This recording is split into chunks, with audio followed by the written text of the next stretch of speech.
दोस्तों नमस्कार, MP talk show में आपका स्वागत है। 23 महीने बाद समाजवादी पार्टी के संस्थापक नेता आजम खान जेल से बाहर क्या आए, उत्तर प्रदेश की सियासत में घमासान मचा हुआ है। अब घमासान इस बात का है कि आजम खान अपनी पुरानी पार्टी समाजवादी पार्टी में रहेंगे या वे दूसरी किसी पार्टी में जाएंगे।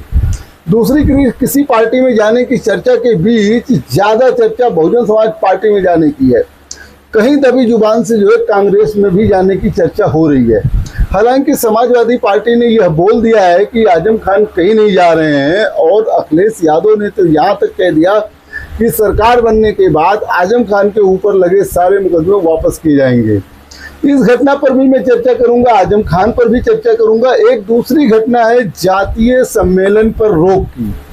इस पर भी जो है भारतीय जनता पार्टी के सहयोगियों के अंदर ही जो है घमासान मच गया है। भारतीय जनता पार्टी के सहयोगी इस पर क्या घमासान मचाए हैं और किस तरीके से वे अपने को असहज महसूस कर रहे हैं, इसके बारे में भी चर्चा होगी। बस आप वीडियो में अंत तक बने रहें। नए हैं तो चैनल को सब्सक्राइब कर लो भैया, हम भी चाहते हैं सब्सक्राइबर बढ़े। आप लोग जब तक ना सब्सक्राइब करवो तब तक ना बढ़िएगा। प्लीज़ मेरा निवेदन है कि चैनल को सब्सक्राइब कर लीजिए। वीडियो पसंद आए तो उसको ज़रूर लाइक करिए, शेयर भी करिए, ताकि हमारा भी हौसला बढ़ा रहे। मैं आपके बीच का हूँ। चलिए तो मैं चर्चा करता हूँ आजम खान जी के 23 महीने बाद जेल से रिहा होने पर। उनके जेल से रिहा होने के पहले ही यह भूमिका बनाई जाने लगी थी कि आजम खान नाराज हैं, आजम खान नाराज हैं। और इसको हवा मिली लोकसभा चुनाव के दौरान, जब उनका लेटर वायरल हुआ, जब जो है रामपुर लोकसभा सीट से समाजवादी पार्टी ने जो उनके पसंद का उम्मीदवार नहीं दिया। हालांकि समाजवादी पार्टी ने टेस्टी हसन का टिकट काट के आजम खान के पसंद का ही जो सांसद लड़ाया था उनकी सीट पर, लेकिन फिर भी लोगों में ये जो है बातें चलने लगी कि आजम खान जी जो है वो समाजवादी पार्टी से नाराज हैं। उनका लड़के अब्दुल्ला आजम जो है जेल से रिहा हुए, वो भी जेल में थे, लेकिन वो समाजवादी पार्टी अध्यक्ष अखिलेश यादव से मिलने नहीं गए। उनकी वाइफ तंजीम फातिमा जो है आजम खान से मिलने गई थी। जब वो जेल से बाहर आई तो किसी ने पूछा कि समाजवादी पार्टी से क्या उम्मीद है, तो तंजीम फातिमा ने कहा कि नहीं, मुझे जो है ऊपर वाले से उम्मीद है और किसी से नहीं उम्मीद है। तभी ये कयास लगाए जाने लगे थे। यहाँ तक कि आजम खान जब रिहा होने हुए, उनको जो है जब जमानत मिल गई, तो ये जो है मीडिया में सुर्खियां बन गई कि आजम खान जी सपा में रहेंगे या बसपा में जाएंगे। अभी बहुजन समाज पार्टी 9 अक्टूबर को कांसीराम की पुण्यतिथि के अवसर पर जो है बहुत बड़ी रैली लखनऊ में करने जा रही है, जहां कई जो है बहुजन समाज पार्टी के पूर्व नेता जो है उसमें शामिल हो सकते हैं। इसमें स्वामी प्रसाद मौर्य का नाम लिया जा रहा है, नसीमुद्दीन सिद्दीकी का नाम लिया जा रहा है और लोगों का भी नाम लिया जा रहा है। हालांकि मेरी जहाँ तक राजनीतिक समझ कहती है कि अभी इतनी जल्दी ये सब नेता जो है ऐसा कदम नहीं उठाएंगे। वे देखना चाहेंगे कि रैली में कितने लोग आते हैं। जिस तरीके से रैली में आने के लिए जो है हर विधानसभा से 5000 लोगों का टारगेट दिया गया है। कहने का मतलब 403 विधानसभा सीटें हैं, जिसमें जो है लगभग 20 लाख लोग तो 400 से हो गए और जो है 15,000 जो अन्य से, तो 20,15,000 लोगों के पहुंचने की जो संभावना या जो टारगेट सेट किया गया है, उसमें से अगर 4 से 5 लाख लोग भी पहुंचते हैं तो वो बड़ी बात होगी। और जो है बहुजन समाज पार्टी के लिए तब जो है कोई नेता ये जो है डिसाइड करेगा। अभी नेता लोग ये भी चक्कर में हैं, जिनको आना है कि क्या बहुजन समाज पार्टी जो है सत्ता की चाबी प्राप्त कर लेगी। सत्ता की चाबी कैसे प्राप्त करेगी बहुजन समाज पार्टी, मैं इस पर भी चर्चा करूंगा। आजम खान का उसमें क्या रोल होगा, मैं इस पर भी चर्चा करूंगा। इसी क्रम में जब आजम खान जेल से बाहर आए तो आजम खान से भी पत्रकारों ने पूछा कि आप जो है कहा जा रहा है कि बहुजन समाज पार्टी में जाएंगे। उन्होंने कहा कि पहले मैं अपना इलाज कराऊंगा, उसके बाद देखूंगा। कहने का तात्पर्य आप समाजवादी पार्टी के नेता हैं, आज भी समाजवादी पार्टी के नेता के तौर पर माने जाते हैं, लेकिन आपने ये दो टूक में नहीं कहा कि मैं सपा का नेता, कहीं आने जाने का सवाल ही कहाँ होता है। नहीं, आपने कहा कि अभी जो है मैं अपना इलाज कराऊंगा तब सोचूंगा। इलाज आजम खान ऐसे ही बोलते हैं, बातों को घुमा के बोलते हैं। अब आजम खान ने जो इस तरीके का इशारा किया कि जो है अभी नहीं कुछ बोलेंगे, जबकि वो समाजवादी पार्टी नेता टूक जवाब नहीं दिए। दूसरी तरफ जो है क्या कहते हैं कि बसपा के विधायक उमाशंकर सिंह जो बलिया रसड़ा से हैं, उन्होंने तो कह दिया आजम खान जी के बसपा में आने से जो है बसपा मजबूत होगी। अब आप देखिए बहुजन समाज पार्टी सत्ता की चाबी अपने हाथ में रखना चाहती है। सत्ता की चाबी कैसे रखना चाहती है, इसके दोधारी तलवार पर है भारतीय जनता पार्टी। मैं भारतीय जनता पार्टी का नाम इसलिए ले रहा हूं कि कुछ विश्लेषक ये कहते हैं कि भारतीय जनता पार्टी और आजम खान में डील है कि आप बहुजन समाज पार्टी में चले जाओ, जिससे जो है इंडिया ब्लॉक जो है कमजोर हो और हमारी सरकार बन जाए।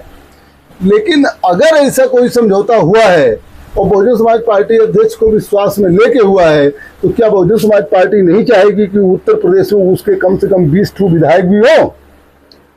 अब भाजपा अगर इस रणनीति पर काम कर रही है कि बसपा के 20 विधायकों को जिताया भी जाएगा उत्तर प्रदेश में, तो भारतीय जनता पार्टी ये कैसे श्योर हो सकती कि उसकी सरकार बन जाएगी? बहुजन समाज पार्टी क्यों उसके साथ रहेगी आफ्टर इलेक्शन? सत्ता की चाबी अगर बहुजन समाज पार्टी को मिल गई। और दूसरी तरफ जिस तरीके से कुछ राजनीतिक विश्लेषक और कुछ मीडिया घराने इस तरीके का प्रचार कर रहे हैं, इससे मुस्लिम समाज में यह मैसेज जिस दिन चला गया कि आजम खान जी भी जो है भाजपा से मिले हुए हैं और भाजपा से मिले होने की वजह से उनको सारे केसों में जल्दी से जमानत हो गई और वो बाहर आ गए हैं, तो मुस्लिम समाज में भी जो है आजम खान अकेले पड़ जाएंगे।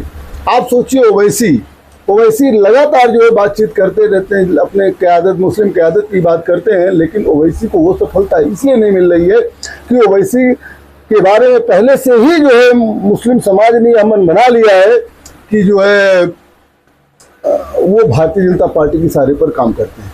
जबकि हकीकत ये है कि अगर मुस्लिम समाज जो है बहुजन समाज पार्टी के साथ आ जाए तो 17% मुस्लिम समाज है। बहुजन समाज पार्टी का वोट अगर आप आज की तारीख में 12% मानिए तो भी यह 30% लगभग हो जाता है। उसके बाद बहुजन समाज पार्टी का जो प्रत्याशी है वो 7 से 8% वोट जो है लाने में सक्षम है। समाजवादी पार्टी को बड़ा नुकसान होगा जब मुस्लिम समाज आएगा। लेकिन सवाल ये है कि क्या मुस्लिम समाज आजम खान की वजह से बहुजन समाज पार्टी में पूरा आ सकता है? और अगर कहीं ये बातें हैं सही कि भाजपा से डील हुई, और समाजवादी पार्टी यही प्रचारित भी करेगी, अगर वो बहुजन समाज पार्टी में आए तो समाजवादी पार्टी तुरंत प्रचारित करेगी कि भारतीय जनता पार्टी से आजम खान की डील है और वे इंडिया गठबंधन को कमजोर करने के लिए उधर गए हैं। अब आजम खान भी डिलेमा में है, क्या करें? इस चीज से बचने के लिए वो उधर जा नहीं सकते। और उनको एक चीज है, बंद मुट्ठी लाख की खुल गई तो खाक की। हालांकि आजम खान ने अपना रुतबा दिखा दिया है। पहले वो नाराज थे तो समाजवादी पार्टी की सरकार नहीं बन पाई थी, लेकिन अब की वो नाराज होते हैं। अगर वो बसपा में जाते हैं तो क्या समाजवादी पार्टी की सरकार नहीं बनेगी? ठीक है, लेकिन बसपा की बन जाएगी तो फिर भाजपा की तो है ही है प्रदेश में, और पूर्ण बहुमत की सरकार है। कोई बहुत ज्यादा भाजपा के प्रति निगेटिविटी भी नहीं है। कानून व्यवस्था के नाम पर जिस तरीके से 16-17 हजार लोगों को पैर में गोली मारी गई है और लोगों में इस चीज का भय है कि कोई गलत काम करेंगे तो पैर में गोली मार दी जाएगी, तो इस तरीके के जो सुरक्षा का भाव लोगों में है वह भारतीय जनता पार्टी को मजबूत करता है। अब ये सोचने वाली बात होगी कि आजम खान कहाँ जाएंगे। उधर बसपा के कुछ लोग कह रहे हैं नहीं ठीक है, आजम खान सपा में ही रहे, वहाँ ही जो है भाजपा चाहती है कि हिंदू मुस्लिम हो। आजम खान के मुंह से ऐसे बयान निकलेंगे कि वो सांप्रदायिकता को बढ़ावा मिलेगा। लेकिन ना भी मिले, तुष्टिकरण का आरोप तो लगाया ही जाता है, ना भी मिले ऐसे सांप्रदायिकता को बढ़ावा, तब भी जो है सवाल यही हो है बार बार है कि क्या आजम खान जहाँ रहेंगे वहाँ जो इंडिया गठबंधन को मजबूत करेंगे या कमजोर करेंगे। अब अगर वो बसपा में जाते हैं तो जरूर बसपा को कुछ फायदा होगा। अब लेकिन बसपा में जाने के पहले उनको भी तो ये सोचना है ना कि इतने साल के इतनी उम्र में जो है जितनी बार वो 10 बार विधायक रहे, 1 बार सांसद रहे, इन सब चीजों में जितनी बार वो मंत्री रहे, जितने विभाग के मंत्री रहे, उसका क्या? समाजवादी पार्टी मजबूत रहे और सरकार बने तो शायद जो है वो या उनका लड़का तो मंत्री भी बन सकता है। हालांकि वो अभी चुनाव नहीं लड़ सकते हैं क्योंकि जो है उनको सजा मिली हुई थी, सजा नहीं स्थगित है, जमानत मिला हुआ है, इसलिए 6 साल तक तो चुनाव भी नहीं लड़ सकते हैं। ऐसी कंडीशन में अब वो रुतबा जो रुतबा समाजवादी पार्टी में था वो हासिल होगा कि नहीं होगा यह देखने वाली बात होगी। लेकिन मैं जो राजनीतिक विश्लेषण करता हूँ वो मेरी समझ जहाँ तक कहती है, आजम खान हो या स्वामी प्रसाद मौर्य हो या कोई और हो, वो नेता अभी इतनी जल्दी जो बहुजन समाज पार्टी का दामन तब तक नहीं थामेगा जब तक जो उसको हर स्तर पर उसका समझौता नहीं हो जाएगा। वो बहुजन समाज पार्टी से भी समझौता करेगा, अगर कहीं से भी भाजपा का कोई भी रोल रहा तो वहाँ भी समझौता करेगा और अपनी जीत सुनिश्चित करने के लिए जरूर जो है ये कह लीजिए एक तरह से फॉर्म भरवाएगा कि अगर हम शामिल होते हैं तो हमारी भी जीत होनी चाहिए। हालांकि ये अगर एक राजनीतिक षड्यंत्र है जहां तक कहा जा रहा है, तो ये जो है इसका पोल राजनीतिक विश्लेषकों ने खोल रखा है। और मेरी समझ से जो है ये दोनों तीनों नेता जो है कहीं जाने वाले नहीं। अभी चुनाव के लगभग 4 महीने तक तो रहेंगे, और 4 महीने के पहले अगर कोई डील हो जाती है तो देखा जाएगा। 9 अक्टूबर को यह पता लगेगा जब मायावती की रैली होगी, कौन उसमें शामिल हो रहा है, कौन उसमें नहीं शामिल हो रहा है। चलिए अब मैं आता हूं अपने दूसरे खबर पर, जातीय राजनीति पर। जातीय राजनीति पर क्या कहते हैं कि उत्तर प्रदेश सरकार ने एक शासनादेश जारी किया है कि किसी भी पुलिस थाने में जो केस लिखा जाता है, FIR होती है, उसमें जात का उल्लेख नहीं होगा और OBC जात का उल्लेख नहीं होगा, SC ST को छोड़कर, और अन्य जातियों का भी उल्लेख नहीं होगा। केवल छूट SC ST को दी गई है।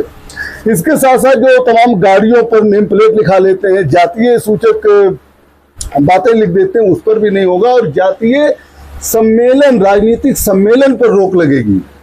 अब उत्तर प्रदेश में ही जो है भारतीय जनता पार्टी के सहयोगी डॉक्टर संजय निषाद ने और नगीना के सांसद चंद्रशेखर ने और अखिलेश ने, इन सभी लोगों ने सवाल उठाए हैं। चंद्रशेखर ने भी सवाल उठाए हैं कि इतने सालों से जो है दबे कुचले लोगों को जो है अब जाति नहीं लिखने का ढोंग किया जा रहा है। वहीं अखिलेश यादव ने कहा कि आप मन से जाति की व्यवस्था कैसे निकालेंगे, लिखा पढ़ी में नहीं निकालेंगे। मंदिर धुलवाए जाते हैं, पूजा करने का हमको अधिकार नहीं दिया जाता है। दुनिया भर की बातें अखिलेश यादव ने भी कहा।